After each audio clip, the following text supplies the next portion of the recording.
আপনার কি বরানগরের মানুষকে মনে হয় যে তারা পরিষ্কার কাগজে বিজ্ঞাপন দেন? যাদের বাড়িতে মেয়েরা আছে, আমাদের পাত্রী বা বাড়ির মেয়ে শিক্ষিতা, তাই একটা তৃণমূলের চোর, জোচ্চোর, চাকরি চোর, কয়লা চোর পাত্র চাই, এই বিজ্ঞাপন দেন বরানগরের কোনো মানুষ? বরানগর শিল্প, সংস্কৃতি, ইতিহাসে অনেক বর্ধিষ্ণু এবং পুরনো জায়গা।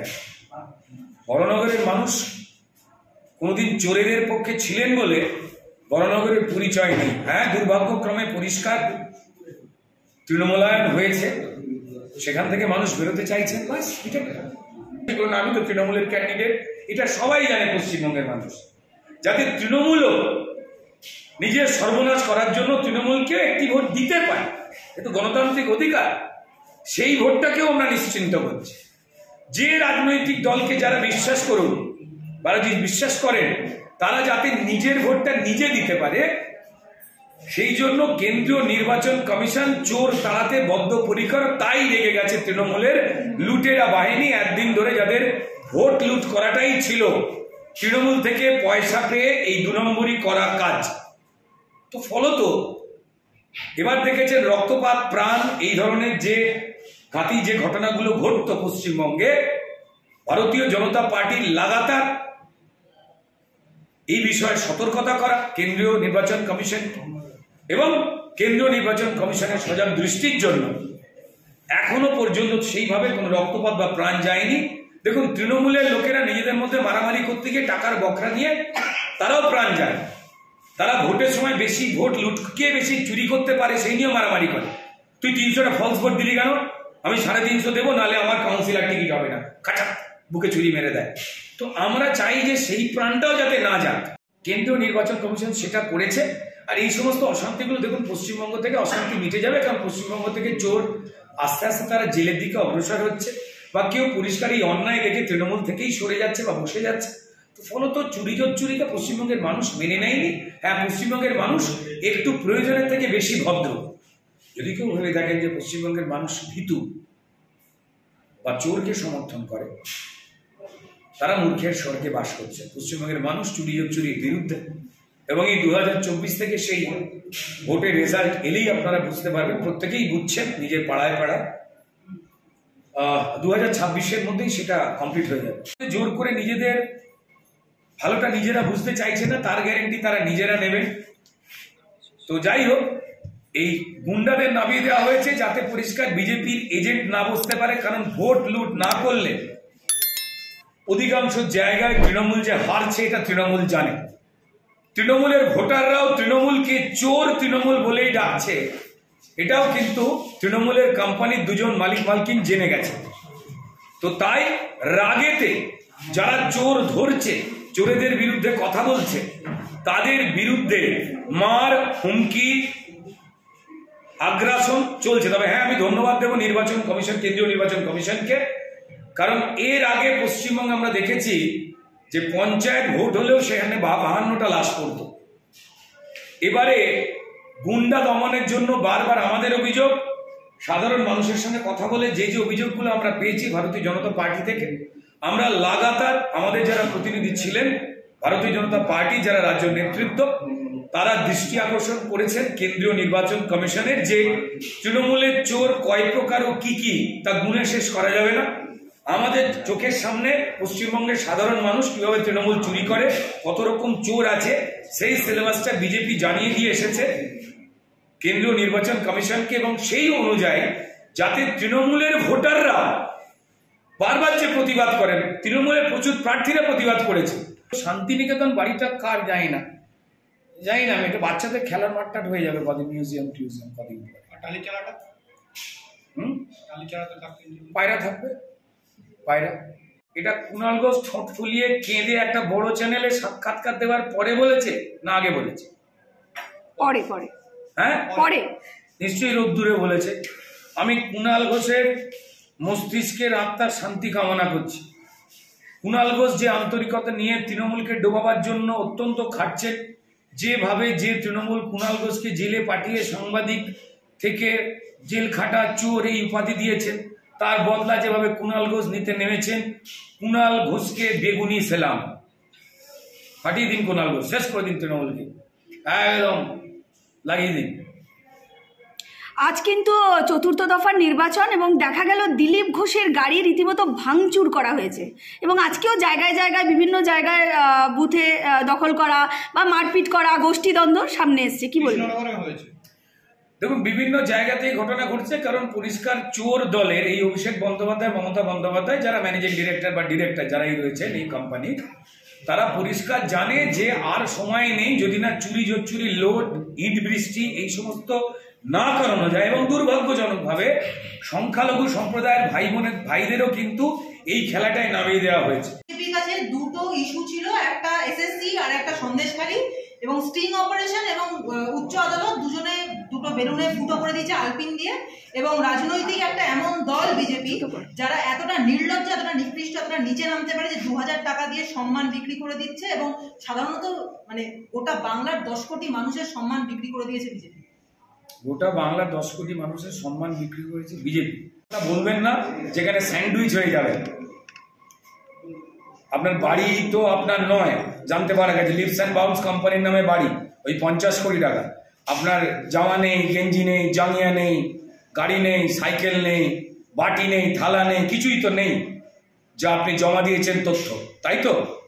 তাহলে শুধুমাত্র বাতেলা পড়ে রইল। দয়া করে সেটাকে নিয়ে সাবধানে থাকুন ভাই।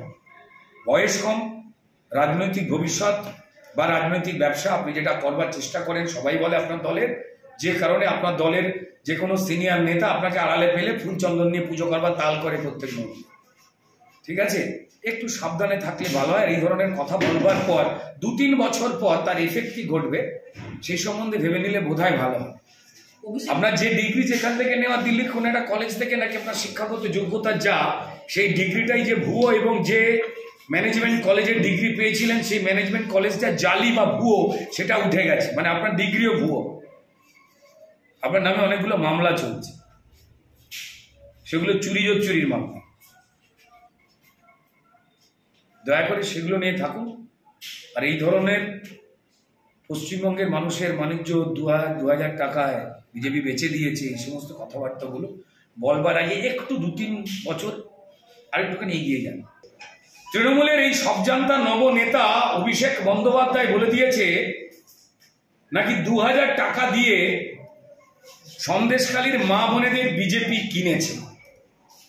এই চরম যে কথা, ভাগ্যিস অভিষেক বন্দ্যোপাধ্যায় ওখানে যাননি, তাহলে তৃণমূলের এই দালাল যে ছেলেটি যে এলাকায় সন্ত্রাস করত পুলিশকে সঙ্গে নিয়ে, তাকে সন্দেশখালীর মায়েরা বোনেরা মাটিতে ফেলে আড়তধোলাই দিয়েছে। আমি অভিষেক বন্দ্যোপাধ্যায় সহ যারা তৃণমূলের একটু ভদ্র মানুষের মতো জামা কাপড় পরেন সেই নেতাদের বলবো যে চালাকি করতে গিয়েও, বাঁচতে গিয়েও, লোককে ভুল বোঝাতে গিয়েও এই 2000 টাকায় মহিলাদের যে বিক্রি হয়ে যেতে হয়েছে, এই ধরনের কথাবার্তা বলে এক নিজের বাড়ির মা বোনেদের অসম্মান করবেন না। আর বিজেপিকে আক্রমণ করতে গিয়ে সারা পশ্চিমবঙ্গের মা বোনেদের অসম্মানিত করে ফেলবেন, না হলে মানুষ কিন্তু আইন তুলে নেবে। বিজেপি মারেনি, বিজেপি গায়ে হাত দেয়নি। যা আড়ংধোলাই দিয়েছে, যে মহিলাদের অসম্মানিত করা হয়েছে, যে মহিলারা আওয়াজ তুলেছিলেন যে মমতা বন্দ্যোপাধ্যায় ওই লক্ষ্মীর ভান্ডারের ভাটা 500 থেকে 1000 টাকা বাড়িয়ে দিয়ে আমাদের বাণিজ্য লুটের দাম ধার্য করলেন 1000 টাকা, তারাই ফেলে মেরেছে। তো পরিষ্কার আমার মনে হয় যে এই চিত্র যাতে না ছড়ে, আমরা চাই না যে মানুষ তারা আইন নিজের হাতে তুলে নিন। তবে তৃণমূলকে বলবো, এই অভিষেক বন্দ্যোপাধ্যায় টাইপের যে উস্কানিমূলক বক্তব্য, ভয়ঙ্কর রকম বক্তব্য যা মানুষের সম্মানহানি করে, এই ধরনের বক্তব্য থেকে বিরত থাকতে, না হলে কিন্তু পরিষ্কার বেছে বেছে ওই ধার করা স্লোগান জয় বাংলার মতোই পরিষ্কার প্রচুর আলপথ আছে, হ্যাঁ, সন্দেশখালীর পাশ দিয়ে দৌড়ে চলে গেলেই একদম পরিষ্কার জয় বাংলার দেশে পৌঁছে যাবে। রুদ্রদা, কুণাল ঘোষকে স্টার ক্যাম্পেনার থেকে সরিয়ে দেওয়া হয়েছিল, কিন্তু আবার তাকে যুক্ত করা হলো, তিনি স্টার ক্যাম্পেনার হিসেবে প্রচার করবে, কিভাবে দেখছেন? খুব স্বাভাবিক, এই দলটা যে থাকবে না তার জন্য এই দলটাই খুব পরিশ্রম করছে। দেখুন, কুণাল ঘোষ যে সত্যের লোক নয়। যে কুণাল ঘোষ বলেছে যে পরিষ্কার মমতা বন্দ্যোপাধ্যায় সারদার টাকা চোর, যে কুণাল ঘোষ বলেছে যে পরিষ্কার যা মানুষের চাকরি চুরি হয়েছে সেটা তৃণমূলই করেছে, তো সেই কুণাল ঘোষকে দিয়েই তৃণমূল যে চোর এইটা বলাবার জন্য আবার কুণাল ঘোষকে নেওয়া হলো। এতে প্রমাণিত কি হয়? তৃণমূলের ভোটাররা বুঝে গেছেন তৃণমূল চাইছে, তৃণমূল থাকবে না সরকারে, তাই তৃণমূলকে ভোট দেবেন না, মিটে গেল। এরা যত এই ধরনের সার্কাসগিরি করবে মানুষ জেনে গেছে। আপনি যদি ভাড়া থাকবেন না যে বাড়িতে, আপনি সেই বাড়ি রং করেন নাকি? আরো দেখবেন দেওয়াল ফেয়াল ফাটিয়ে দিয়ে আসেন। কপালের দোষ কুণাল ঘোষ, জীবনে আফসোস কুণাল ঘোষ। অভিষেক বন্দ্যোপাধ্যায় উনি ওই কি যেন বলে, লোকাল কি একটা বলে ওনাকে, শুনেছি আর কি। দেখুন এই বাড়িতে কে কাকে ঠেলে ফেলে দিয়েছিল এই নিয়ে সবাই আমরা জানি কি হয়েছে। আমাদের সম্মানীয় মুখ্যমন্ত্রীর মাথায় ওটা কিসের দাগ কিসের আঘাত সবাই জেনেও গেছে। শুধু একটাই কথা বলবো যে এইরকম ফ্যামিলি যেন অন্য কারুর না হয়, যেখানে ঘরের লোকই ঘরের লোককে ঠেলে দেয় একটা চেয়ারে বসবার জন্য। এই তো আমি চেয়ারে বসে আছি, প্লাস্টিকের চেয়ার, কেউ আর ঠেলছে না তো, ওখানে হয়। কিন্তু অভিষেকের তো কিছুই নেই, তিনি তো সবটাই জমা দিয়েছে, গাড়ি বাড়ি কিছুই নেই। জান জামা কাপড় পরে আছে, জামা কাপড়ের দাম আছে, যে যে পোশাকগুলো পরে সেখানে লোগোগুলো দেখবেন কতগুলো দাম রয়েছে, কি কি ব্র্যান্ড রয়েছে, সেগুলোর দাম কত জানি না। ওনার পিসিও মাইনে নেন না, হাতে 2 লক্ষ টাকার আইফোন। ওনার পিসি অত্যন্ত গরিব, গায়ে 1-1.5 লাখ টাকা শাড়ি পরে স্পেশাল ডিজাইন করে। মমতা বন্দ্যোপাধ্যায় অত্যন্ত গরিব, আমরা অত্যন্ত সম্মান করি, কারণ পায়ে 150 টাকার অজন্তা হয় চটি পরে না, 12 থেকে 14,000 টাকার দামের ক্রস, অ্যাডিডাস, নাইকি এই সমস্ত চটি উনি পরেন। স্টিকারটা তুলে দেন, বেশ করেছেন। একজন গরিব মুখ্যমন্ত্রী স্টিকার তুলেই তো পড়বেন না, বাকি আমরা যারা হিংসা করি আমরা কারা? সন্দেশকারীদের তৃণমূল কর্মীকে মাটিতে ফেলে মারধর করা হলো বিধায়কের সামনে। বিজেপি কি তাহলে পাল্টা দাওয়াই দিতে শুরু করলো? কারণ 4 বিজেপি কর্মীকে গ্রেফতার করা হয়েছে। দেখুন পশ্চিমবঙ্গের পুলিশ, অসহায় পুলিশই রয়েছে যাদের মাইনে বাড়েনি, তারা পরিষ্কার নিজেরাই এত দুর্নীতি আর এত পাপ করেছে। পুলিশ তো লোককে জেলে নিয়ে যায় আইন ভাঙার জন্য, পুলিশ নিজে জেলে যাওয়ার মতো কাজ করেছেন তৃণমূলের অনুপ্রেরণায়, চাকরি বাকরি ভুলে নিজের বর্দির অসম্মান করে, অশোক স্তম্ভকে অসম্মানিত করে। তো তাই সেই পুলিশ জানে যে তাদের মধ্যে একটা বড় অংশের পুলিশ যারাই দুর্নীতিতে জড়িয়ে নয়, তারাও কিন্তু এই 2 নম্বরী পুলিশদের বিরুদ্ধে সমস্ত রিপোর্ট সঠিক জায়গায় জানাচ্ছে এবং প্রতিবাদ করছে তৃণমূলের যারা দুর্নীতিপরায়ণ নেতা এবং তাদেরই একসঙ্গে কর্মচারী বেশ কিছু লোভী পুলিশের বিরুদ্ধে।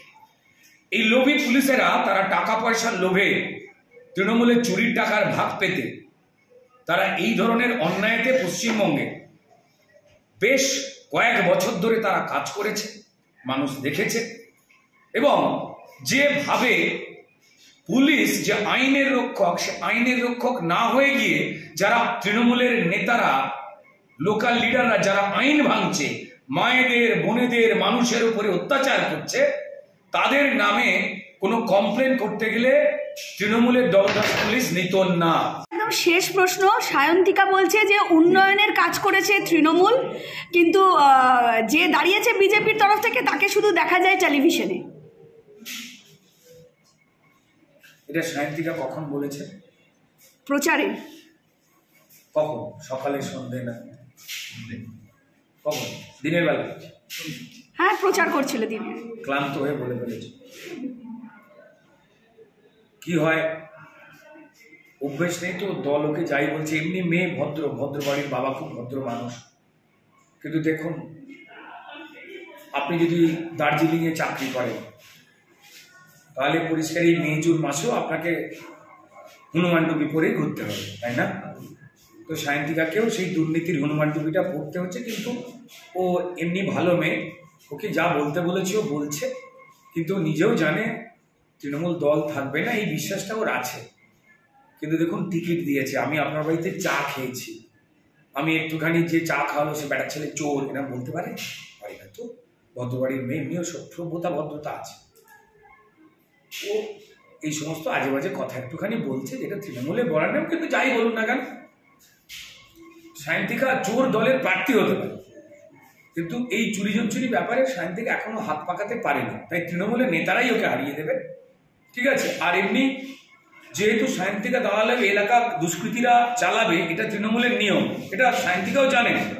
বসিরহাট থেকে কেউ সেখানে বোমবাদা শওকাত মোল্লা বা শেখ শাহজাহানরা চালাতেও জানেন। আর এইখানে বিভিন্ন রকম নাড়ু বোমবাদা সব লোক আছে, বরানগরের বেশ কিছু উনি জানেন, উনি নিজেও জানেন যে আমি হেরে গেলে আমি বরং আমি যদি হেরে যাই শান্তিকে জানে তাহলে তৃণমূল হারবে, এই তৃণমূল হারে তাহলে মানুষের উপকার হবে। আর পরিষ্কার বিপদ হয়ে গেলে আমিও সজল ঘোষকেই ফোন করবো, সজলদা সায়ন্তিকা বলছে একটু হেল্প করবে।